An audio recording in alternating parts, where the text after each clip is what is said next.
오늘 안식년에 대한 말씀 나눌 때 우리 안에 좀 참된 안식이 좀 누려지고 경험되기를 바랍니다. 이스라엘에서는 2001년 이후부터 독특한 규정 하나가 생겼습니다. 다층 건물을 지을 때 자동으로 모든 층에 서는 엘리베이터를 적어도 한 대 이상 설치하도록 하는 규정입니다. 무엇 때문이겠습니까? 안식일을 제대로 지키려고 하는 독실한 유대인들을 안식일에 엘리베이터 버튼을 누르는 노동을 하지 않도록 하기 위함이라고 합니다. 어느 유대인 학자는 이런 말을 합니다. 유대인들이 안식일을 지킨 것이 아니라 안식일이 유대인을 지켜주었다.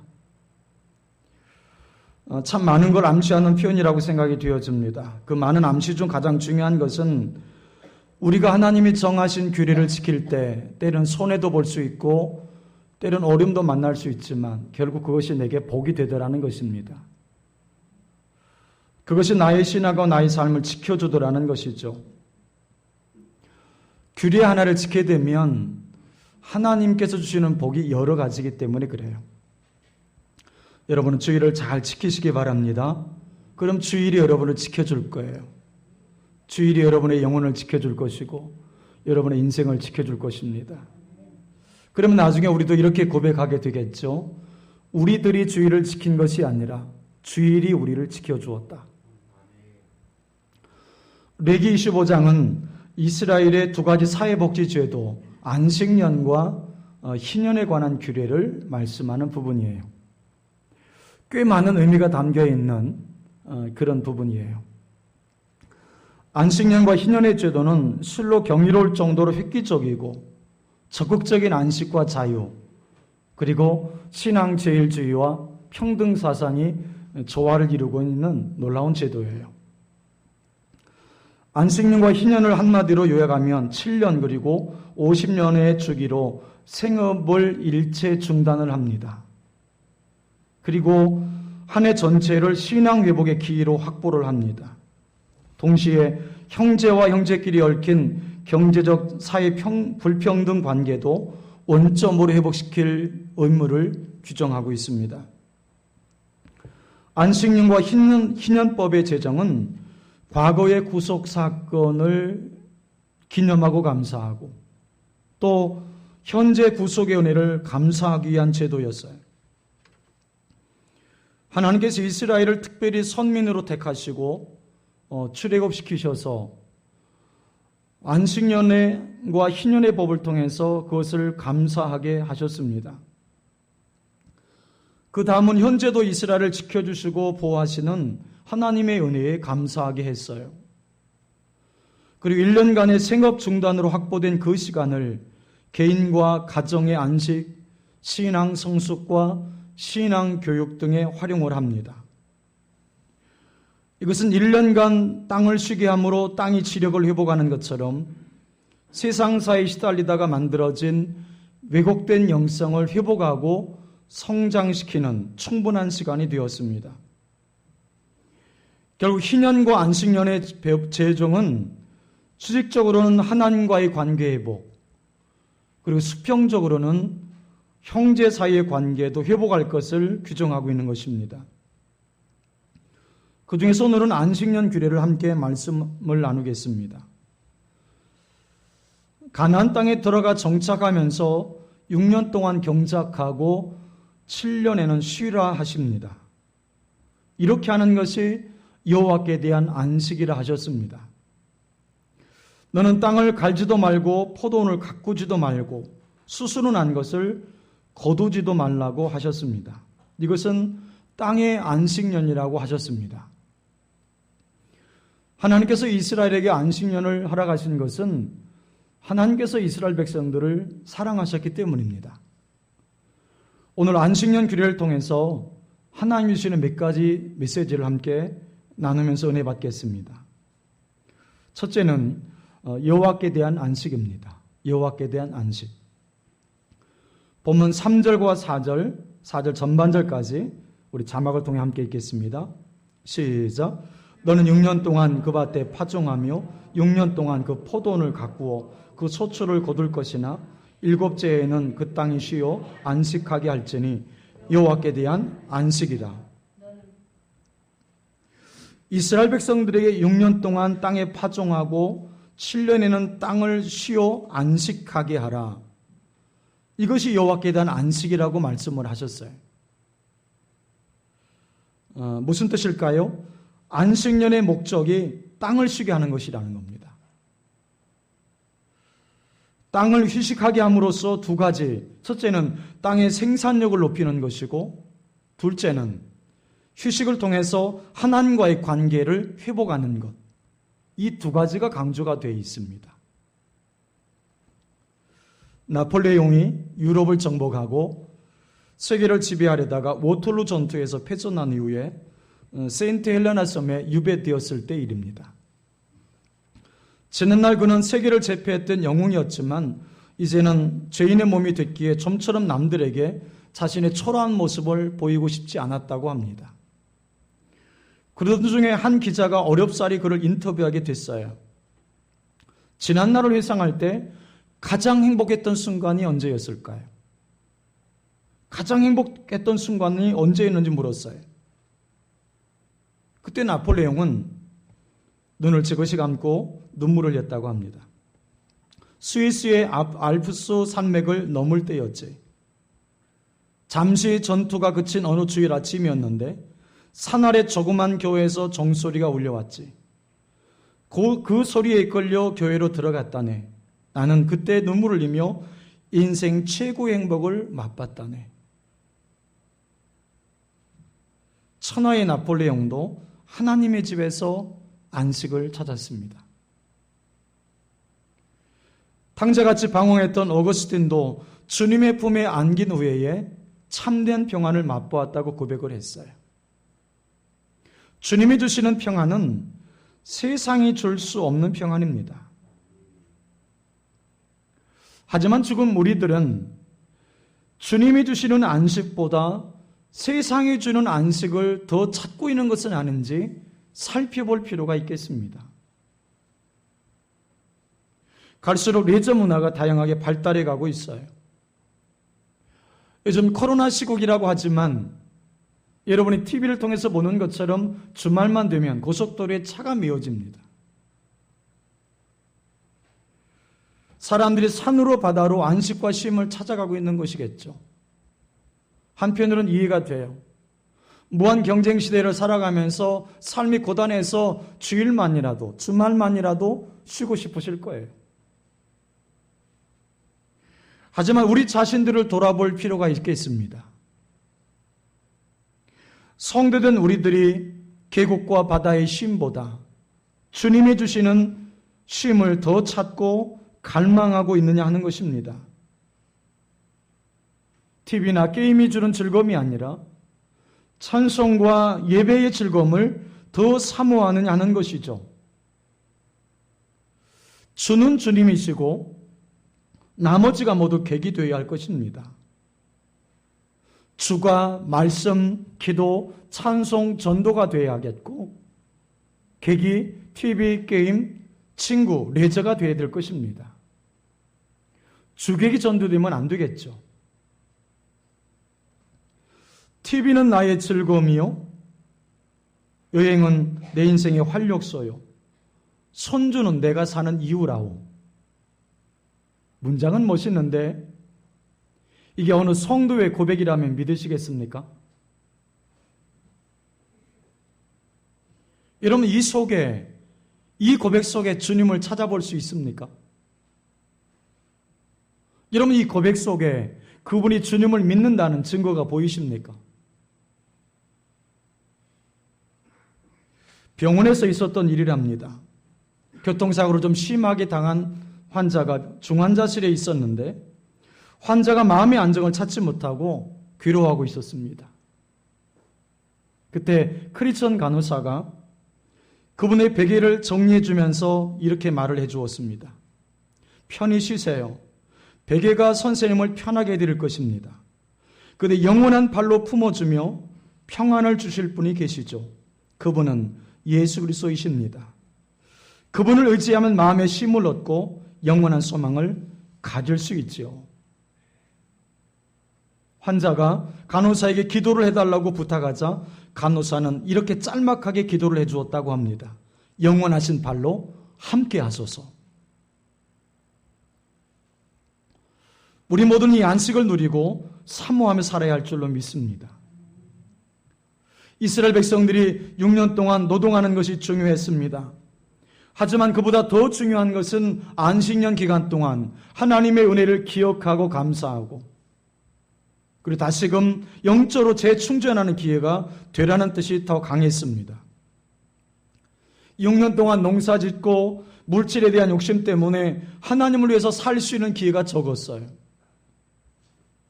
일에 집중하며 살다 보니까 영적 생활, 봉사 생활이 많이 흐트러진 것이 사실이었어요. 마음은 있었지만 바쁜 일상을 살아가면서 무너져버린 신앙을 다시 새롭게 세워갈 기회가 많지 않았던 거죠. 그래서 하나님은 그걸 위해서 안식년을 규례를 정해서 지키도록 하셨던 거예요. 앞만 보고 정신없이 달려가는 우리 삶에 잠시 쉼표가 필요함을 주님도 아셨기 때문이죠. 여름 휴가 시즌에 종종 듣게 되는 말이 있잖아요. 열심히 일한 당신 떠나라. 바로 인생의 쉼표를 말하는 거예요.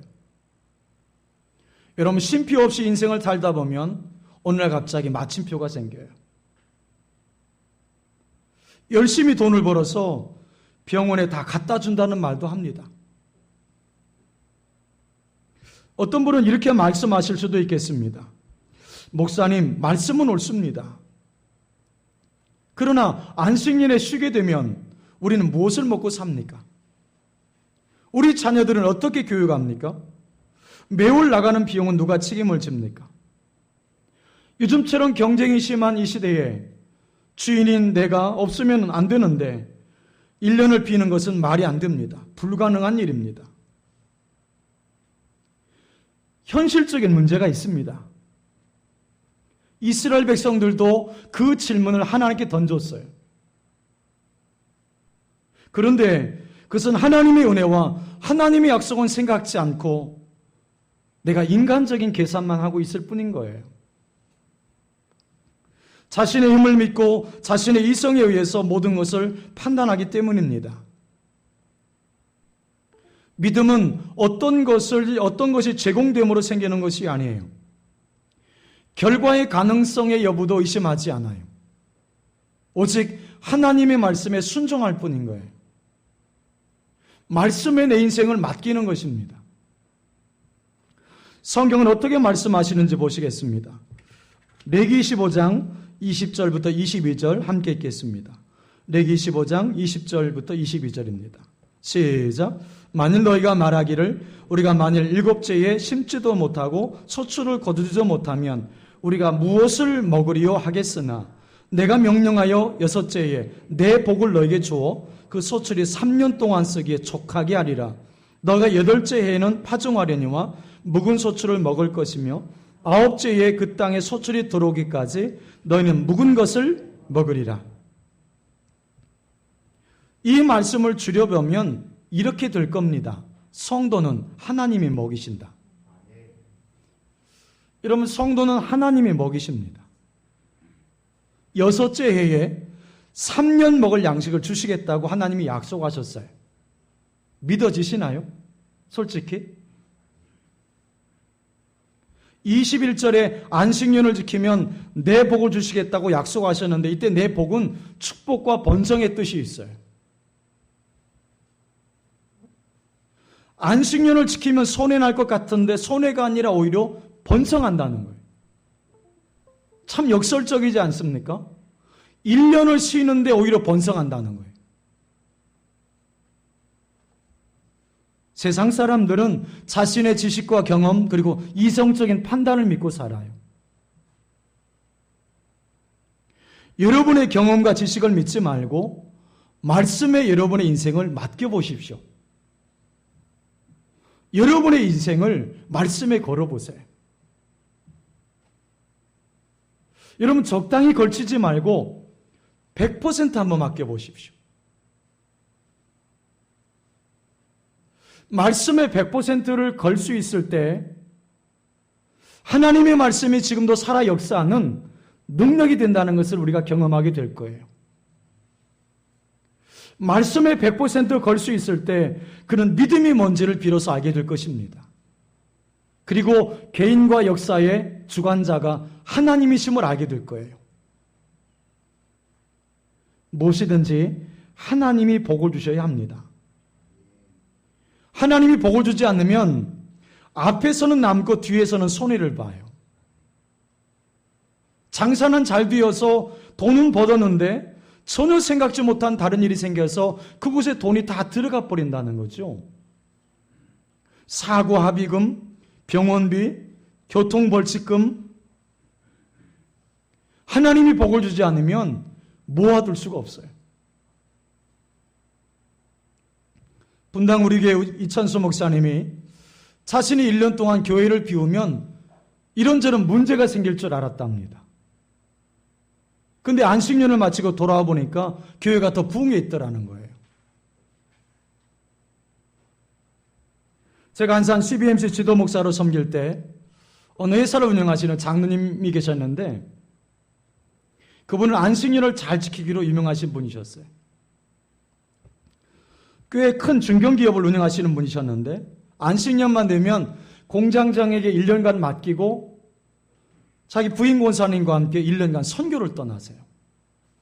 그 믿음이 너무 놀라웠어요. 회사의 회장이 회사를 공장장에게 맡기고 떠날 수 있다는 것도 놀라웠는데 오히려 다녀오면 회사의 매출이 더 늘어나 있는 것을 보면서 늘 간증하시는 것을 들었어요. 우리의 노력으로 사는 것입니까? 하나님의 은혜로 사는 겁니까? 우리가 하나님에 의해서 지금껏 살아온 것처럼 하나님에 의해서 앞으로도 사는 겁니다.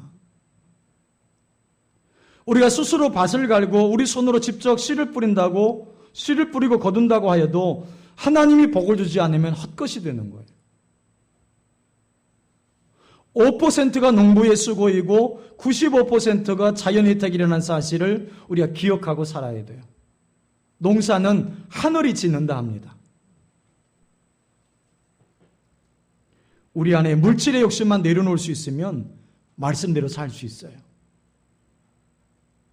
사랑하는 여러분, 너무 물질의 욕심 내지 말고 매사에 하나님 의지하며 살아갈 수 있기를 바랍니다.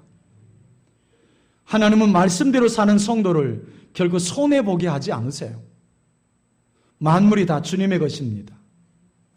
부하게도 되고 또 강하게도 되고 또 능력 있게 되는 것이 하나님의 손에 달려있다고 다윗은 고백을 해요. 오늘 저와 여러분도 그 동일한 고백을 할 수 있게 되기를 축복합니다. 자, 두 번째는 땅의 안식입니다. 땅의 안식. 보면 4절과 5절 함께 읽겠습니다. 4절 5절입니다. 시작.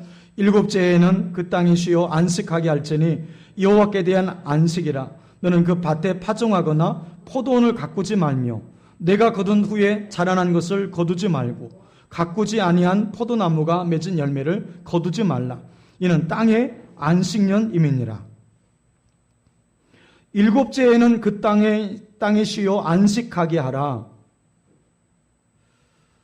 신학자 카일에 따르면 정확하게 땅의 안식은 디스리월부터 다음에 엘룰월까지라고 합니다. 정규력으로 보면 7월부터 다음에 6월까지 지켰습니다. 안식년에는 땅에 파종하거나 가꾸지 말아야 했습니다. 일부러 파종하지 않았지만 저절로 자라나서 열매를 맺은 것은 거두지 말라고 말씀하셨어요.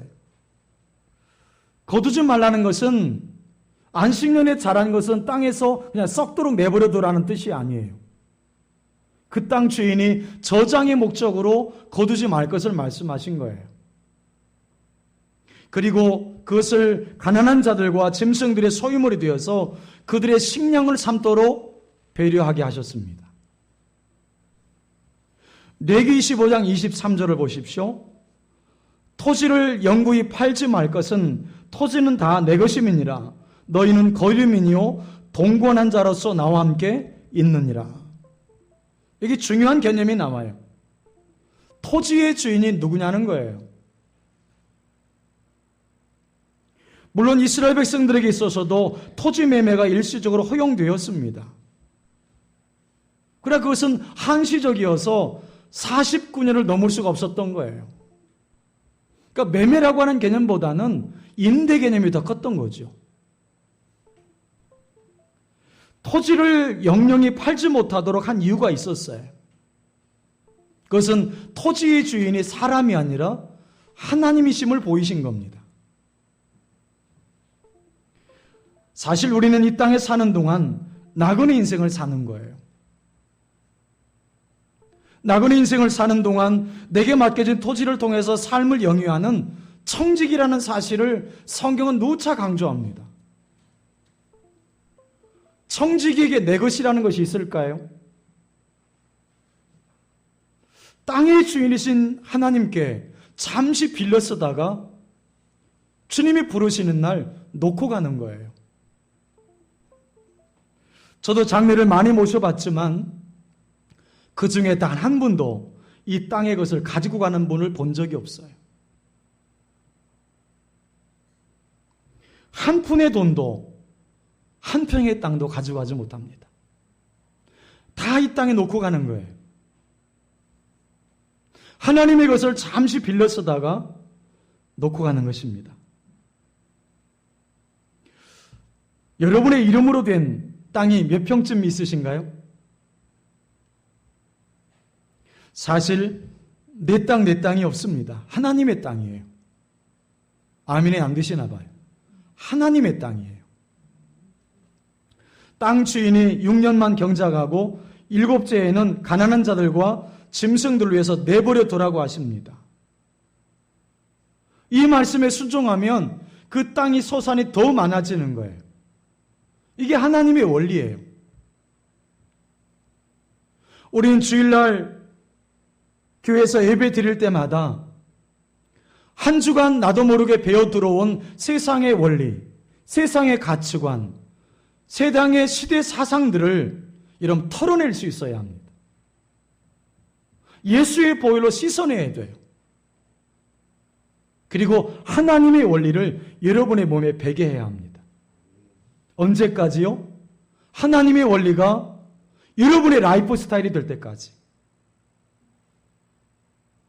여러분 성경에서 변화라고 하는 단어가 쓰여질 때마다 이 변화라고 하는 단어는 여러분 체인지가 아니라 트랜스포밍이에요. 겉모양이 조금 바뀌는 것이 아니라 우리 내면이, 우리 속이 통째로 바뀌는 거예요. 여러분 성령의 역사입니다. 성령께서 우리를 통째로 트랜스포밍 하시는 거예요. 지금 조국교회에 필요한 사람들은 교회 다니는 사람들이 아니라 하나님의 원리를 따라 이 땅을 살아내는 사람이 필요해요. 가정도 하나님의 원리로 세워가고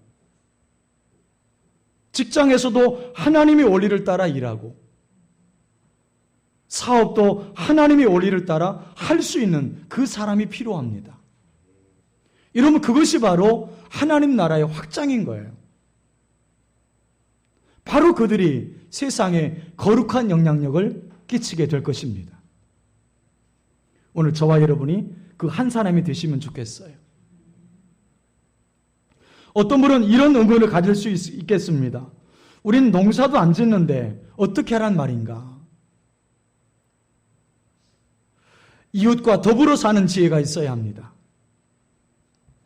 성령 충만했던 초대교회 공동체가 서로 나누고 유무상통할 수 있었던 이유가 있었습니다. 어떻게 그 소중한 재산과 소유를 팔아서 가난한 자들과 나눌 수 있었을까요?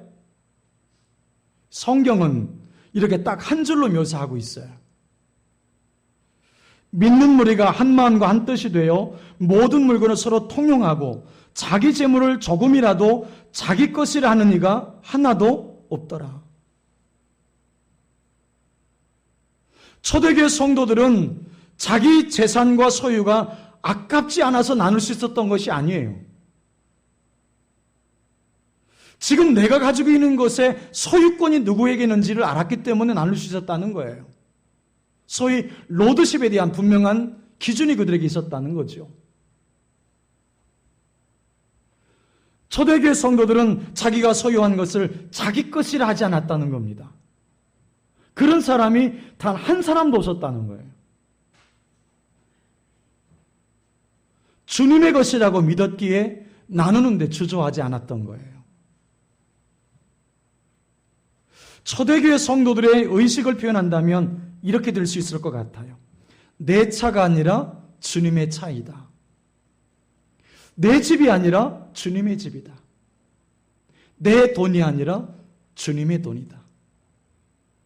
내 몸이 아니라 주님의 몸이다. 여러분, 그렇기 때문에 서로 함께 나누고 섬기는 것이 전혀 부담으로 오지 않았던 거예요. 어차피 내 것도 아닌데 뭐. 오히려 나눌 수 있다는 것이 감사하고 영광이었어요. 또 나눴다고 해서 생색낼 수도 없었어요. 주님의 것을 나눴으니까요. 코로나 시대에 여러분이 건물주라면 임대료를 조금 낮춰주는 것. 여러분, 그것이 안식년의 의미와 가치를 부여하는 소중한 섬김이 될 거예요. 어떤 분은 소득의 1%를 지금도 끊임없이 어린이 재단을 보내고 있어요.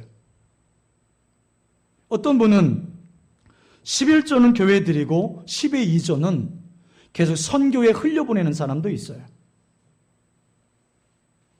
제가 부교육자로 섬겼던 교회 안수집사님 부부는 화원을 하시는 분이셨는데 1년에 1개월을 안식월로 지키시면서 가난해서 집을 갖고 있지 못한 무주택자들에게 집을 지어주는 한국 헤비타트 운동에 함께 하셨어요. 1년에 1개월을. 뭐 대단한 섬김과 나눔이 아닐 수도 있습니다. 여러분, 중요한 것은 나의 삶이 어떻게 하면 안식년의 가치와 의미를 구현해낼 수 있는지 고민하고 기도하고 실천해내는 일일 거예요. 이 땅에 믿는 자들만이라도 안식년의 가치를 구현해낼 수 있다면 여러분, 이 땅이 얼마나 아름다워질 수 있을까요? 아마도 물질의 욕심만 내려놓아도 많은 것이 보이기 시작할 거예요. 사랑하는 여러분, 7째에는 그 땅이 안식하게 하라. 밭에 파종하거나 가꾸지 마라. 혹 파종하지 않았는데도 자라난 것이 있다면 거두지 마라. 종들이나 나그네나 짐승들이 먹게 해라. 땅의 안식이 섬김과 나눔으로 이어지고 있는 거예요.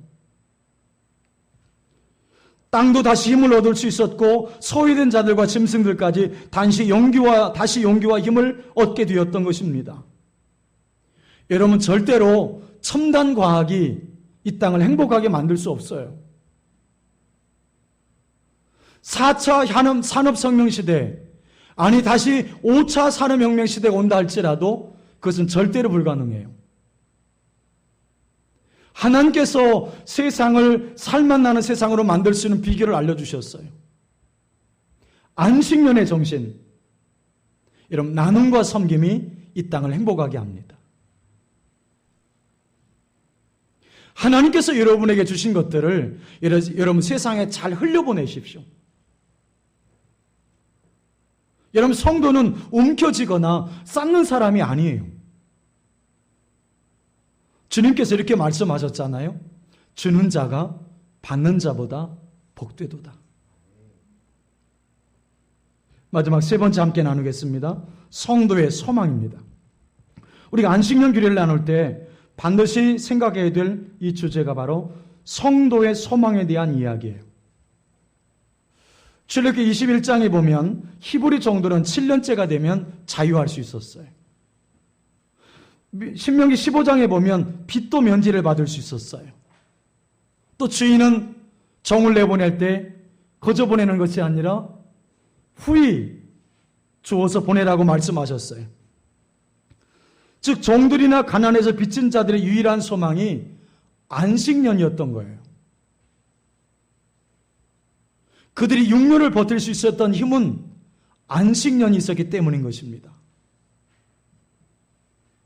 또 안식년에 고향과 집으로 돌아가는 이것은 장차 주님이 주실 회복의 사상과 일치를 해요. 구약의 선지자들은 미래 성도의 소망을 안식년의 맥락에서 증거하곤 하셨어요. 이사야 35장 1절부터 6절 읽겠습니다. 이사야 35장 1절부터 6절입니다. 시작. 광야와 메마른 땅이 기뻐하며 사막의 백화밭이 피어 즐거워하며 무성하게 피어 기쁜 노래로 즐거워하며 레바논의 영광과 갈멜과 샤론의 아름다움을 얻을 것이라. 그것들이 여호와의 영광 곧 우리 하나님의 아름다움을 보리로다.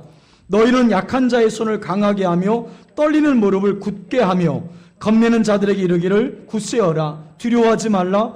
보라 너희 하나님이 오사 보복하시며 갚아주실 것이라. 하나님이 오사 너희를 구하시리라 하라. 그때 맹인의 눈이 밝을 것이며 못 듣는 사람의 귀가 열릴 것이며 그때에 저는 자는 사슴같이 뛸 것이며 말 못하는 자 혀는 노래하리니 이는 광야에서 물이 솟겠고 사막에서 시내가 흐를 것임이라. 아멘. 여러분 이 6절에 담겨있는 단어를 가만히 보세요. 기쁨, 즐거움, 아름다움, 영광. 이것이 히브리 종들이 안식년에 누렸던 영광이에요. 얼마나 기뻤을까요? 종의 신분에서 자유인으로 되는 이 기쁨. 빚이 탕감되는 기쁨. 무엇보다 고향과 집으로 돌아올 수 있는 기쁨. 여러분 그렇다면 안식년의 자유를 얻은 그 노예, 그가 누구라는 겁니까? 바로 저와 여러분이라는 거예요. 예수 그리스도의 은혜로 구속받은 성도들을 말하는 것입니다. 예수님께서 십자가로 나의 모든 죄를 구속하시고 성령해 주셨어요. 우리들은 죄와 멸망에서 구원을 받은 것입니다. 죄의 종로로 하던 우리가 이제는 하나님의 자녀가 된 거예요. 영원히 멸망할 자가 천국의 상속자가 됐어요. 죽음은 더 이상 우리를 두렵게 하지 못합니다. 우리는 죽음 이후에 돌아갈 집이 준비가 되어 있어요. 우리의 본향 천국입니다. 안식은 이 땅에서 완성되진 않아요. 안식년의 진정한 완성은 예수님이 재림하셔서 이루실 하나님 나라에서 우리는 누릴 거예요. 사랑하는 여러분, 이 세상의 그 무엇도 우리의 이 소망을 흔들게 해서는 안 됩니다. 우리가 이 땅을 살지만 하나님 나라를 바라보며 소망하며 살아야 돼요. 어떤 분이 여러분에게 이런 질문을 던졌다고 한번 상상해 보세요. 당신의 소망이 천국에 있다라고 하는 증거는 무엇입니까? 당신의 소망이 천국에 있다는 증거는 무엇입니까? 오늘 안식년 규례는 3가지를 말씀해 주는 거예요. 하나님께서 지금까지 베풀어 주신 은혜를 감사할 수 있기를 바랍니다. 여러분 이 땅에 쌓는 자의 삶이 아니라 하나님이 주신 복을 세상에 흘려보낼 수 있기를 바랍니다. 여러분 이 세상을 사랑치 말고 하나님 나라를 사모하며 바라보며 여러분 마지막 때를 살아낼 수 있기를 바랍니다. 여러분 그렇게 안식년의 가치와 의미를 구현해내는, 그래서 하나님이 주시는 안식의 참된 은혜를 여러분 이 땅 가운데서도 누릴 수 있기를 주님의 이름으로 축복합니다.